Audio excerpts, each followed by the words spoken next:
कार्यक्रम हा स्नेहसंमेलनाचा कार्यक्रम, स्नेहभोजनाचा कार्यक्रम या ठिकाणी आपण आयोजित केला. सूत्रसंचालक आमचे आदरणीय दिगंबर महाराज आणि आमचे श्याम महाराज या अनेक मंडळींना एकत्र येऊन हा एक विचार केला की आपण सर्व एकत्र आलो पाहिजेत, एकाचा विचार विनिमय एकमेकाशी झाला पाहिजे, थोडा सहवास एकमेकाचा झाला पाहिजे. या अनुषंगाने कार्यक्रमाचं आयोजन केलं आणि मंचावर विराजमान कीर्तनही करत नव्हतो, वारकरी संप्रदायातही जवळजवळ नव्हतो असं म्हणायला हरकत नाही. पिढीजात परंपरा होती, आई वडील आजोबा आजी सर्व. पण मी शाळेत असतानाच एक गंमत अशी पाहिली की मी शाळेत असताना एक कीर्तनकार पाहिले आणि ते कीर्तनकार आजही पाहतो.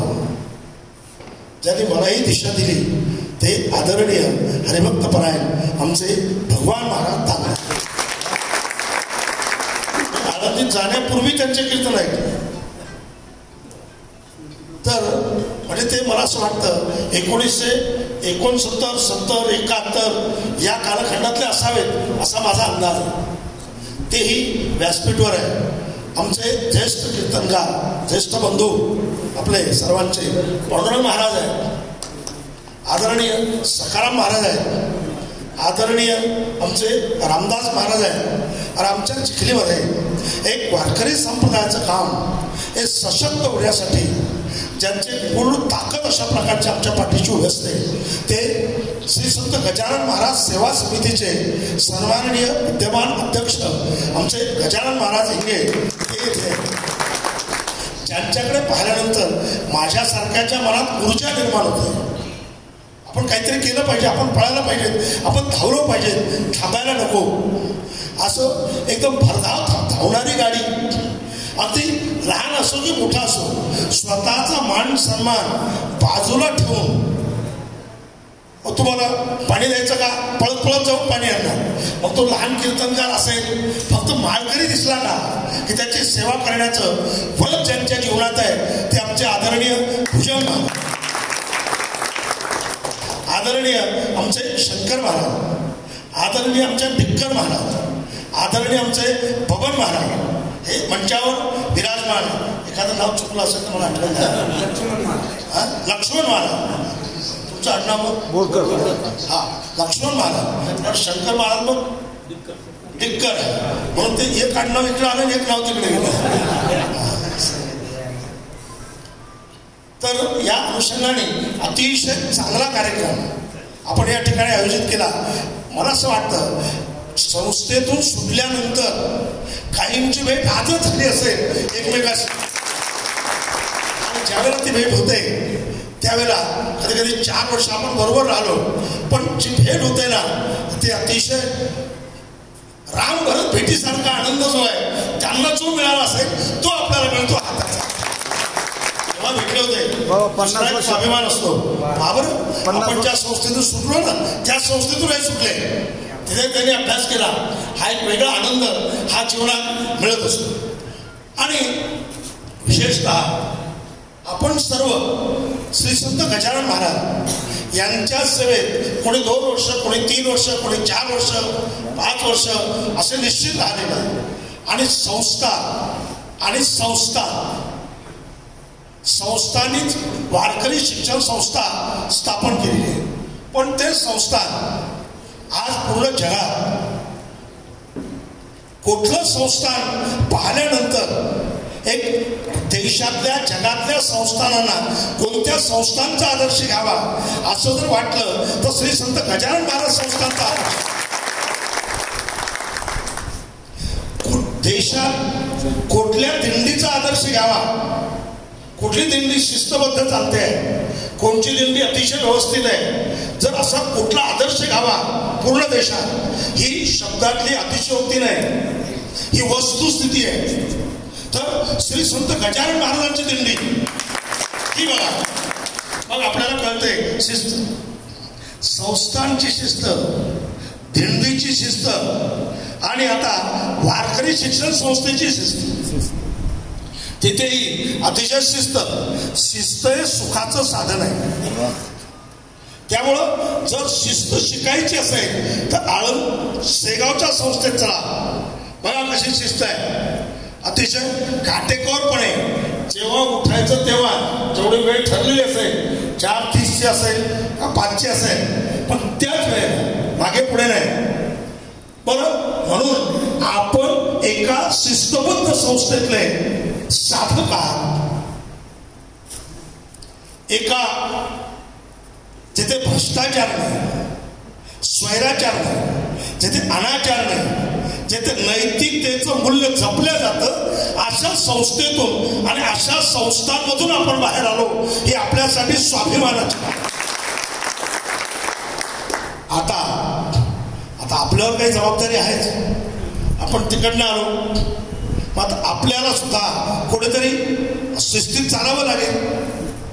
शिस्तीत तुम्ही चालताच, काही प्रश्नच नाही.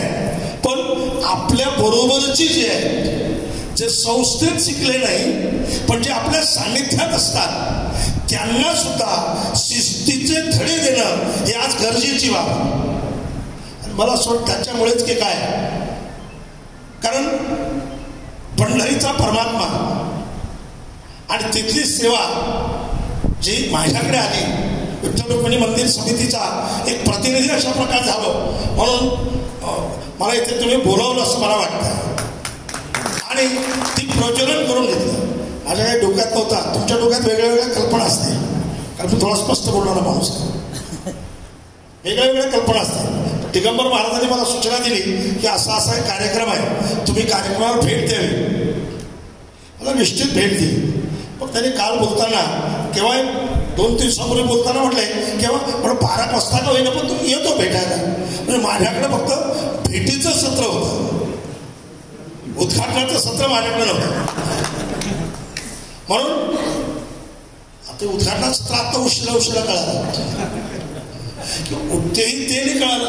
तुम्ही आल्याशिवाय सुरू होत नाही. श्याम महाराज मला म्हटले, दिगंबर महाराज म्हटले, लंबे महाराजांनी तुम्हाला घ्यायला. म्हटलं आता हे तर अवघड दिसतं. म्हटलं तुम्ही सुरू करून घ्या. मला हे कुठं माहित होतं का आपल्या हस्ते आता उद्घाटन करून घेणार. म्हणून या सभेचं, या संमेलनाचं, या परिषदेचं उद्घाटन रीतशीर झालं असं मी तुमच्यापुढे स्पष्ट करतो. आता रचना अशी आहे, आता तुम्ही कोणी कीर्तन करत असेल, कोणी कीर्तन करत नसेल, संस्थेतून सुटल्यानंतर कधी कधी लोकांना असं वाटतं अहो कीर्तन करत नाही. पण ते वारकरी संप्रदायाचे पायी असतात. ते कीर्तनातून जरी बोलत नसले तरी त्यांचा आदर्श जो असतो तो आदर्श बोलत असतो. कसं राहायचंय, कसं बोलायचंय, कसं खायचंय, कसं प्यायचंय, कसं चालायचंय, काय ऐकायचंय. कोणी कीर्तन करत असेल आपल्याला सुद्धा, कोणी कीर्तन करत असेल, पण तो आपल्या व्यक्तिमत्वावर सुद्धा बोलण्याने समाज दुरुस्त होतो असं काही नाही. माणसाचं आचरण चांगलं असेल, त्यांचं वागणं योग्य असेल तर निश्चितपणे समाज त्यांच्याकडे पाहून आदर्श पद्धतीने जीवन जगतो. हाही महत्वाचा भाग आहे. आमच्या जिल्ह्यात आदरणीय आमचे लोणार भागात हरिबापू, उद्धव बापू होते. लोणार तालुक्यातलं कोणी असते, टिटवी. एक आदर्श जीवन म्हणजे ते ज्यावेळेला गेले त्यावेळेला त्या गावात परिसरात माणसं मावत नव्हते. ते काही कीर्तन करत नव्हते, माणसं कीर्तन नव्हते, पण त्यांचं आदर्श जीवन, त्यांची वारकरी संप्रदायावर असलेली निष्ठा या क्षेत्रामध्ये प्रबोधक जेवढे महत्वाचे आहेत तेवढे निष्ठावंत त्याच्यापेक्षा महत्वाचे आहेत. हे कधी विसरायचं. म्हणून इथे निष्ठावंत भाव भक्ताचा स्वधर्म निर्धारावर चुकू नये. निष्काम निष्ठर विठ्ठली विश्वास अशी एक स्थिती असते. मग अशा वेळेला आता आज तुमच्यातले अनेक मंडळी कीर्तन करत असतील, आम्ही सुद्धा कीर्तन करतो थोडेफार, पण ते करत असताना आता कधी कधी असं वाटतं की आता थांबावं. का असं होत असेल माहिती तुम्हाला? अगदी प्रामाणिकपणे शब्द म्हणतोय. भगवान महाराज, रामदास महाराज, अनेक मंडळी आपण पाहिलं. एक 25 वर्षाच्या 40 वर्षाच्या पूर्वीचा काळ आणि आजचा काळ याच्यामध्ये वेगाने स्थित्यंतर आलं, अतिशय वेगाने. 35 वर्षाच्या अगोदरचा काळ जर विचारात घेतला तर भगवान बाबांना सर्वांना ज्ञात आहे, भूषण महाराजांना सर्वांना ज्ञात आहे, 20-20, 25-25 किलोमीटर पायी जाऊन कीर्तन करायचं. ते नारळ द्यायचे, कंडक्टरला काही नारळ देता येत नव्हतं, गाड्या सुद्धा कमी होत्या. हे पाहिलं आमच्या नायगाव फाट्यावरून 2-3 एसट्या जायच्या, 2 इकडे 2 आणि इकडे 2, संपलं. पण अशा कालखंडात जुन्या मंडळींनी 20-20, 25-25 किलोमीटर पायी चालले, तिथे गेले, कीर्तन केले, प्रवचन केले. जे कीर्तनकार असायचे ना ते लवकर पोहोचायचे, एसटीचा प्रवास, तिथे गेले की प्रवचन, रात्रीचं कीर्तन. हा भाव नव्हता बापू की समजा तर काय फारशा पत्रिका छापल्या जायच्या नाही. त्यावेळेला असं एक माणूस यायचा निरोप द्यायला त्या गावात, मग तुमचं कीर्तन आहे तुम्ही या. आणि कीर्तनकार गेल्यानंतर सुद्धा जे कीर्तनकार गेले त्याच्यानंतर जर दुसरे कोणी ज्येष्ठ कीर्तनकार आले तर ते कीर्तनकार कीर्तन करायचं आणि या कीर्तनकाराला त्याचा आनंद वाटायचा. बरं, आपले मोठे भाऊ आले, वारकरी संप्रदाय त्यांची मोठी साधना आहे. आज त्यांचं कीर्तन आहे, म्हणजे नाव एकाचं, दौंडी एकाची, दौंडी होती ना पूर्वी, कीर्तन आहे आणि कीर्तन एकाचं. कुणाच्या मनात संकोच वाटत नसायचा. आज तो भाग बदलला. चालण्याच्या बाबतीत सुद्धा आता काही पायी जायचं काम पडत नाही, साधन आहे, गाड्या आहेत, स्वतःच्या गाड्या आहेत, एसटी बसेस आहेत, ट्रॅव्हल्स आहेत, म्हणजे असा प्रवास गाडीने होतोय. पण जो अहंकारात्मक भूमिका जी आहे ती आज वाढीस लागली, हे दृष्टोस्पद दिसत आहे. वारकरी संप्रदायाचा माणूस कुठला का त्याच्या डोक्यात एक पाहिजे, हा वारकरी आहे ना, हा माळकरी आहे ना, हा माझा आहे. लहान असेल तरी सुद्धा मनात हा भाव असावा, हा माझ्यापेक्षाही मोठा आहे. तुम्हाला एक वाक्य सांगतोय, कधी डोक्यात घ्या, लहानाला मोठं म्हणायचं शिका. हे समजत असतो. मला लोक सांगतात, अहो ते कीर्तन करायला होते, त्यांचा एकच अभंग आहे, इथं तोच घेतला तिथं तोच घेतला. अरे म्हणतो त्यांनी एकच अभंग जरी तयार केला असेल ना, तर तो आचार संपन्न जर असेल तर त्याच्या शब्दात ताकद आहे, त्याच्या शब्दात किंमत आहे. इतकं लोक आहे. मला आमचे गुरुजी सांगायचे म्हणून सांगतोय, गुरुजी सांगायचे, आदरणीय हरिभक्तपरायण परमपूज्य वैकुंठवासी गुरु नथुसिंग बाबा राजपूत, नथुसिंग महाराज एक वाक्य सांगायचे. एका कीर्तनकाराने तेच वाक्य जर 100 वेळेला उच्चारलं तर त्याची त्या वाक्याबद्दलची साधना निर्माण होते. आणि पहिल्याच उच्चारलेलं वाक्य आणि 100व्या उच्चारलेलं वाक्य त्याचा प्रभाव वेगळा निर्माण होतो, हा त्याचा अर्थ. पण या क्षेत्रामध्ये आचार संपन्नतेला जास्त महत्व आहे. म्हणजे पहिलं वाक्य उच्चारलं ना, आम्ही सुद्धा अनेक ठिकाणी कीर्तन करतोय, अनेक जातो येतोय, गाडीने जातो येतोय. पण कधी कधी असं वाटतं कीर्तन थांबवायचं का.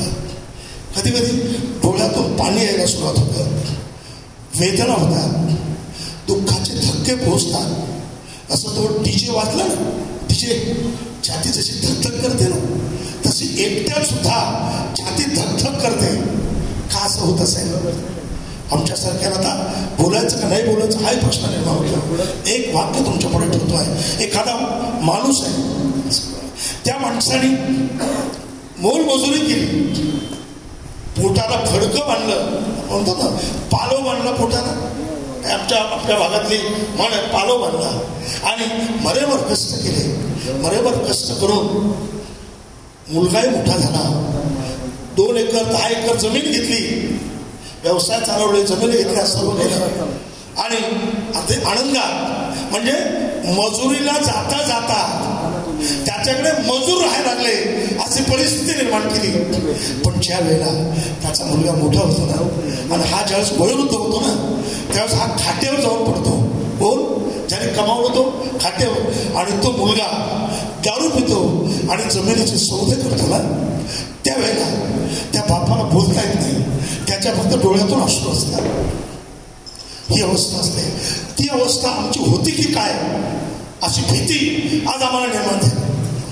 मी ज्यावेळेस फिरतो ना त्यावेळेस लोक सांगतात ते महाराज आले होते. त्या महाराजांची तारीख आम्ही घेतली, पण त्याने ॲडव्हान्स बघितला. आता एका मागच्या महिन्यात एकाने मला सांगितलं की एका कीर्तनकाराला मी 51,000 कबूल केले. तो कबूल करणं हा त्यांचा विषय आहे, वाक्य लक्षात आलं का? देणं हा त्यांचा विषय आहे, ते ज्याचं पाप पुण्य त्याच्याबरोबर. घेणं हा यांचा विषय आहे, जे काय असेल ते. पण म्हणजे 51,000 कबूल केले आणि त्यांनी 1 महिन्याने अगोदर सांगितलं 25,000 ॲडव्हान्स पाठवा. बापू कधी कानावर पडलं नाही, कधी पैसे द्या हा कधी विचार कधी डोळ्यापुढे आला नाही. आजही आला नाही, खाली आला नाही. जुने जे कीर्तनकार पाहतो ना त्यांनी आयुष्य घालवलं. मी ज्यांच्याकडनं माळ घातली ते पुढच्या गुरुवर देवपुरी महाराज, त्यांचं जीवन पाहिलं. महाराजांना माहिती आहे 4 एकर जमीन अकोला निघूनची खरं सत्य 4 एकर. ज्या जमिनीत 50 फूट काळी आणि पाणीच पाणी. महाराज तुम्हाला घ्या. आज म्हणून नाही बापू तुम्ही माळकरी व्हा.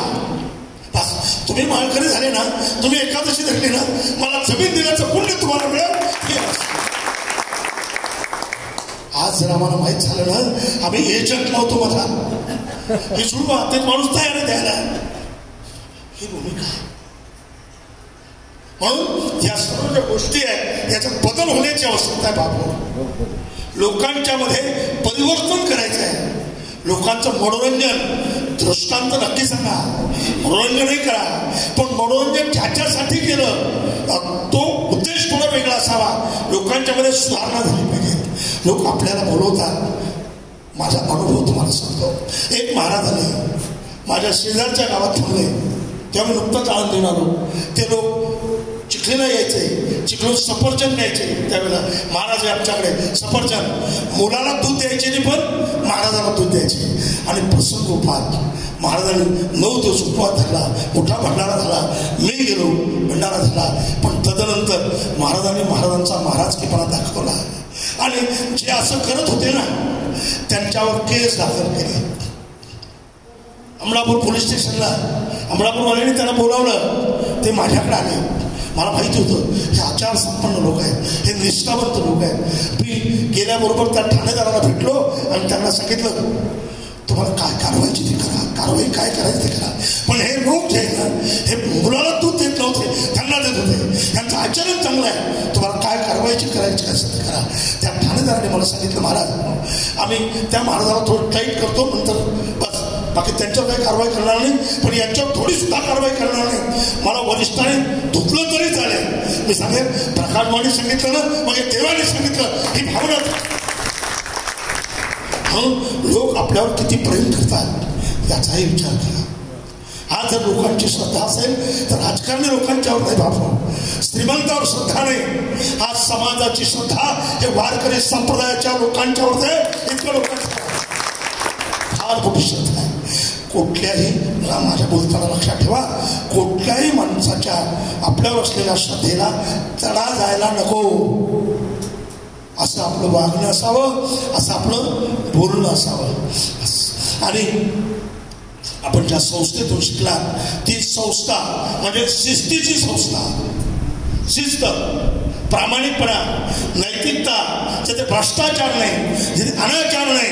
मी आता अनेक ठिकाणी मी पाहतो, आम्हाला सुद्धा असं वाटतं की आमची संस्था तशी असली पाहिजे. कुणासारखी? मी एका संस्थेचा प्रतिनिधी आहे. कुठल्या? विठ्ठल रुक्मिणी मंदिर पंढरपूर. काही तांत्रिक अडचणी असतात, काही वेगळ्या वेगळ्या गोष्टी असतात, त्याच्यात ते जुळत नाही. पण अंतःकरणात वाटतं संस्था असावी, संस्था नसावं. ते गजानन महाराज संस्था असतात. ते जे प्रमुख लोक आहेत त्यांच्या पाठीमागे सुद्धा आशीर्वाद आहे. तो श्री संत गजानन महाराजांचा आशीर्वाद आहे. म्हणून या सर्व गोष्टीकडे लक्ष केंद्रित करण्याची आवश्यकता आहे. आणि जे जे प्रबोधक आहेत, प्रबोधक जे आहेत यांना सुद्धा माझी विनंती असेल, काय काय विनंती असेल, पैसे मागणं तर गैरच आहे, पण काही ठरवलं कोणी तर त्याच्यात पुन्हा जर कोणी कोणत्याही कीर्तनकाराने आपल्यातला असो की बाहेरचा असो जर ठरवलं की 40,000 लागतात, पुन्हा त्यांनी जर 50 म्हटले तर त्यांना त्यांची जागा दाखवली पाहिजे. मी या मताचा. त्याने जितकं ठरलं त्याच्यापेक्षा काही जास्त बोलला तर चुकीचं आहे. पण ठरवणं चुकीचं आहे का बरोबर आहे? तुम्ही कीर्तनकार आहे, तुम्ही ठरवायचं आहे. तुकोबाराने सांगूनच ठेवलेलं आहे काय असेल त्याच्यात मी स्पष्टीकरण करणार नाही. आणि वारकरी संप्रदायाच्या संतांच्या वचनावर ज्यांचा विश्वास कसा आहे त्या वक्त्याला बोलवायचं नाही. सर्वांनी डोक्यात ठेवा. आता परवा पाहिलं कोण कीर्तनकार ते वसंत गडकर अतिशय चुकीच्या पद्धतीने तो माणूस बोलला, अतिशय चुकीच्या. अरे नवबरांचे प्रमाण आहे, पूज्य रामेश्वर शास्त्रींचे प्रमाण आहे आणि हे संतांचे प्रमाण सुद्धा जर त्यांना मान्य नसते. कलियुगा माझी अद्भुत वर्तन आहे, अद्भुत आहे. मानव देव घेऊन गेले, निजे धामा गेले. मग असं जर सर्व असताना जर त्या माणसाला ते मान्य नसेल, ज्याला संतांचे प्रमाण मान्य नाही, तो माणूस आम्हाला मान्य नाही, हा समाजाने ठरवलं पाहिजे, प्रबोधकांनी निर्णय घेतला पाहिजे. मी या मताचा माणूस कोणी असो. म्हणून या सर्व गोष्टीकडे लक्ष देण्याची आवश्यकता आहे. आणि जीवन जगताना आपला आदर्श जो आहे हा समाजाने घेतला पाहिजे, हा विचार केला पाहिजे. मी आता माझं कौतुक मानतो असं नाही, मी 1967 मध्ये चहाचा शेवटचा कप घेतला. लहान असेल, लहान 9वं वर्ष सुरू झालं होतं तेव्हापासून आजपर्यंत चहाचा एक कप सुद्धा घेतला नाही. पान सुपारी तंबाखूचा दाताला स्पर्श झाला नाही. दूध कॉफी बंद. माझं सांगतो असं नाही, आपल्याला ते समाजाच्या पुढे ठेवावं लागेल. आपलं जीवन इतकं डोक्यात ठेवा, आपला आदर्श समाजाच्या पुढे ठेवण्याची आवश्यकता असते. आणि या पद्धतीने जीवन जर आपण जगलो ना, असा विश्वास, अशी श्रद्धा आणि संत गजानन महाराज अगदी प्रामाणिकपणे सांगतोय, तुमच्या प्रत्येक कृतीच्या, चांगल्या कृतीच्या पाठीमागे श्री संत गजानन महाराज यांची शक्ती आणि ताकद आहे हे विसरायचं. एखाद्या वेळेला असं वाटलं अरे आपल्या या शब्दाला यांचा विरोध आहे, 99 लोकांचा विरोध आहे, असू द्या. पण एका महान शक्ती जी आहे त्याच्यामध्ये प्रत्यक्ष पांडुरंग परमात्मा ज्यांच्या हृदयात साठवलेला होता ते श्री संत गजानन महाराज यांची कृपा आपल्यावर. तुम्हा सर्वांच्याकडनं गजानन महाराजांची सेवा झाली. म्हणून आपलं जीवन, आपलं प्रबोधन या गोष्टीकडे लक्ष केंद्रित करावं. आणि खरं म्हणजे किती बोलत माझी गडबड अशी आहे, बोलत राहतो, बोलतच राहतो, तासन तास काही डोक्यात राहत नाही. याच आवेशात, याच शब्दात, याच वेगात सातत्याने चालत आहे. पण त्याचा विचार करण्याची आवश्यकता आहे. कारण तुम्ही एवढे आला, कारण मला माहीत झाल्याबरोबर आज सकाळी तरी मला बाहेर पडायचं होतं. काल मुंबईला आलो, परवाचं कीर्तन मुंबईला होतं. तर हे सर्व असताना अरे आपल्या संस्थेचे विद्यार्थी येतात ना, वारकरी शिक्षण संस्थेचे विद्यार्थी आळंदीचे असो, की गजानन महाराज संस्थेचे विद्यार्थी असो, किंवा मौनी बाबा संस्थांचे विद्यार्थी असो, या सर्वांच्या बद्दल अंतःकरणात एक वेगळा आदर आहे, एक वेगळं प्रेम आहे. हा जे आदरणीय श्याम महाराज आहेत नाही ते व्यवस्थेकडे का व्यवस्थेत नाही. तसं आमच्या गजानन महाराजांनी आचार्य बाकीचे लागेल यांनी मदत केली. आणि श्याम महाराजांनी जे लागतं ते गहू लागो, डाळ लागो, दाणा लागो, तेल लागो, ते संस्थांना न म्हणता आपल्याला दिलंय. आणि संस्थांचे सुद्धा आपण आभार मानले पाहिजे. एवढी मोठी जागा न घेता, 1 रुपया न घेता, ज्या जागेला लाखो रुपये द्यावे लागतात ते न पैसे देता सत्रच्याही दिल्या, स्टेजही दिला, खुर्च्याही त्यांचेच असतील ना सर्व. म्हणजे संस्थांचे आभार मानलेच पाहिजे. कसं सांगा, तुम्हाला तर दिलंच, आम्हालाही देतात. आम्हाला का देतात माहिती तुम्हाला, आम्ही तुम्ही योग्य म्हणून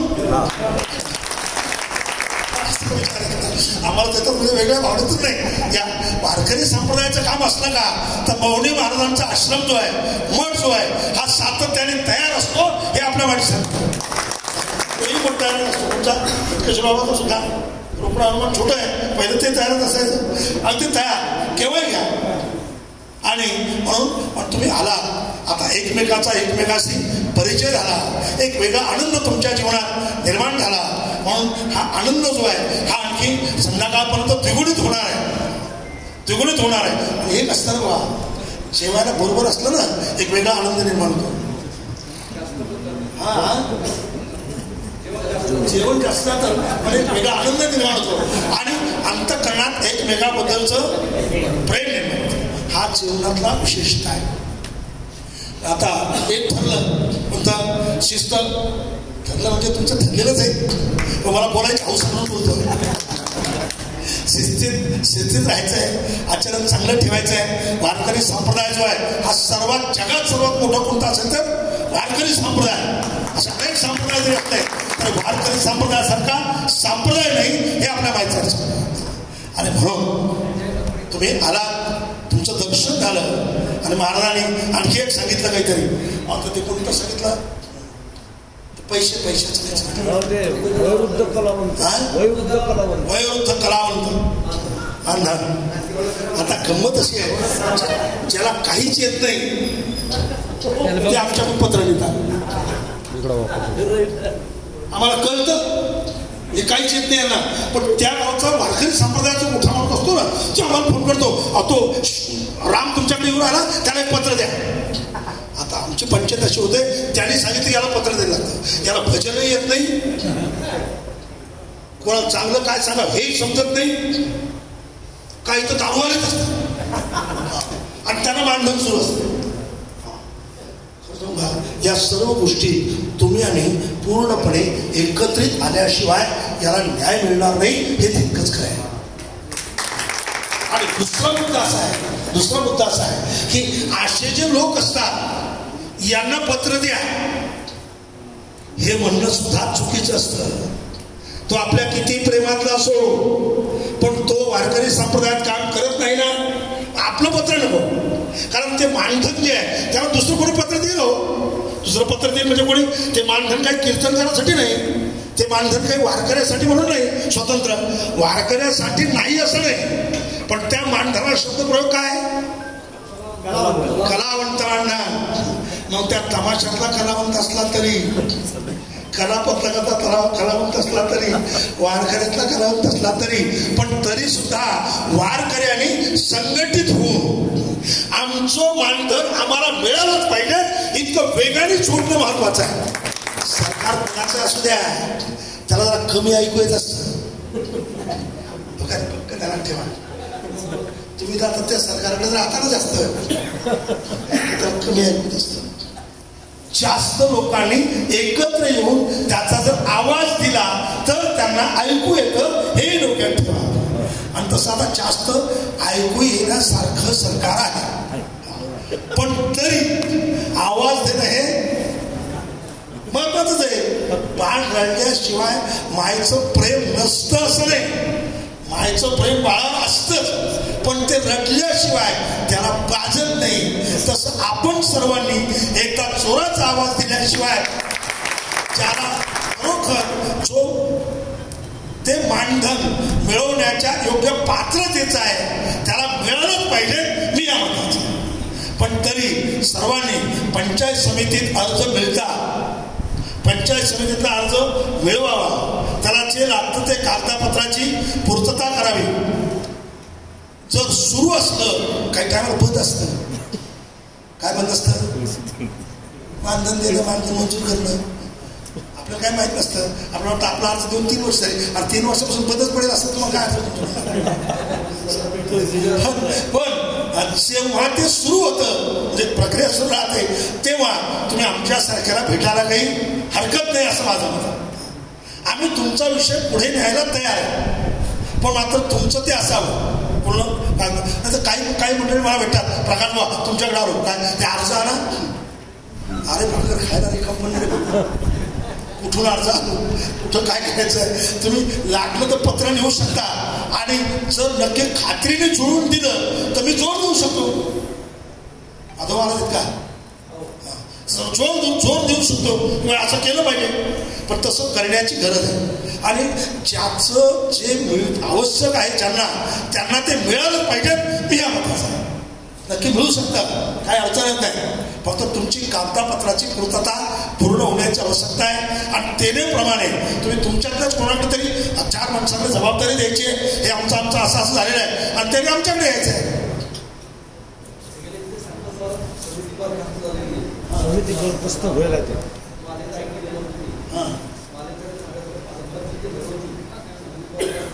बरोबर पालकमंत्री ठरवत असतात.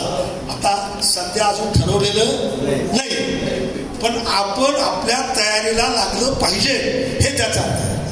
पाणी आलं की पेरणं लागतं हे खरंच आहे, पण पाणी येण्याच्या अगोदर वखरून काढ नाही, यचून काढ नाही, तिचे लागतं. त्याची तयारी आपल्याला करून ठेवायला लागणार. कधीतरी एक दिवस नक्की येणार, फार उशीर लागेल असं नाही, पण एक दिवस तर येतोच किती नाही म्हटलं तरी. किंवा त्या दिवशी ते झालं की आपली तयारी आपल्याला लागेल. नाही तर आपलं बीज राहिलं, अजून कागदाचं जमा करायचं सुरू झालं, कागद जमा करायचं असं जर ठरवलं तर ते जातं, मग ते दुसरेच लोक घेऊन जातात. म्हणून आपल्यालाच मिळालं पाहिजे. त्यातल्या बऱ्याच गोष्टी या निमित्ताने महाराज मी आपल्या पुढे अशा प्रकारच्या ठेवलेल्या आहेत. आता मला वाटतं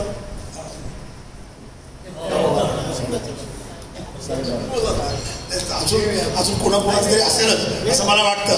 जरी एकटा जरी दिलं सन्मानाने हे बरोबर, पण जरी नाही तरी कसं होतं, या सर्व गोष्टीचा विचार करण्याची आवश्यकता असते. स्टेजवाले म्हणतच असतात तुम्ही बसले ना चालूच द्या, पण बाकीच्यातल्या अर्ध्यापेक्षा जास्त असं वाटतं आता बस झालं ना, आता 12 वाजले ना, नाही वाजले